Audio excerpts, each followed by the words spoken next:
Luke chapter 21. And he looked up and saw the rich men casting their gifts into the treasury. And he saw also a certain poor widow casting in thither 2 mites. And he said, Of a truth I say unto you, that this poor widow hath cast in more than they all. For all these have of their abundance cast in unto the offerings of God, but she of her penury hath cast in all the living that she had. And as some spake of the temple, how it was adorned with goodly stones and gifts, he said, As for these things which ye behold, the days will come, in the which there shall not be left one stone upon another that shall not be thrown down. And they asked him, saying, Master, but when shall these things be? And what sign will there be when these things shall come to pass? And he said, Take heed that ye be not deceived, for many shall come in my name, saying, I am Christ, and the time draweth near. Go ye not therefore after them, but when ye shall hear of wars and commotions, be not terrified, for these things must first come to pass, but the end is not by and by. And then said he unto them, Nation shall rise against nation, and kingdom against kingdom, and great earthquakes shall be in divers places, and famines, and pestilences, and fearful sights, and great signs shall there be from heaven.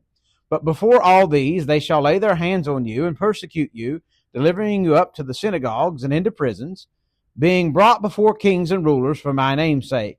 And it shall turn to you for a testimony. Settle it therefore in your hearts, not to meditate before what ye shall answer. For I will give you a mouth and wisdom, which all your adversaries shall not be able to gainsay nor resist. And ye shall be betrayed both by parents and brethren and kinsfolk and friends, and some of you shall they cause to be put to death. And ye shall be hated of all men for my name's sake, but there shall not an hair of your head perish. In your patience possess ye your souls. And when ye shall see Jerusalem compassed with armies, then know that the desolation thereof is nigh. Then let them which are in Judea flee into the mountains, and let them which are in the midst of it depart out, and let not them that are in the countries enter thereinto. For these be the days of vengeance, that all things which are written may be fulfilled. But woe to them that are with child, and to them that give suck in those days. For there shall be great distress in the land, and wrath upon this people. And they shall fall by the edge of the sword, and shall be led away captive into all nations, and Jerusalem shall be trodden down of the Gentiles, until the times of the Gentiles be fulfilled.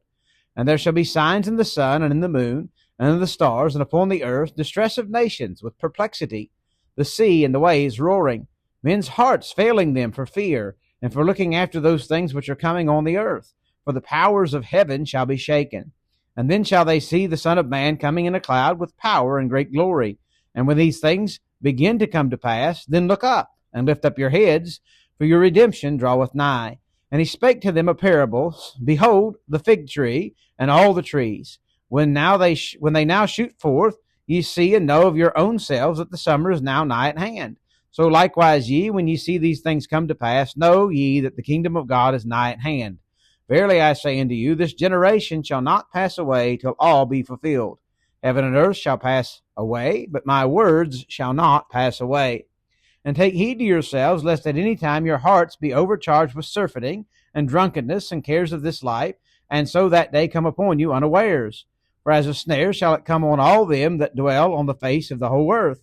Watch ye therefore, and pray always, that ye may be accounted worthy to escape all these things that shall come to pass, and to stand before the Son of Man. And in the daytime he was teaching in the temple, and at night he went out and abode in the mount that is called the Mount of Olives. And all the people came early in the morning to hear him in the temple. And all the people came early in the morning to him in the temple to hear him.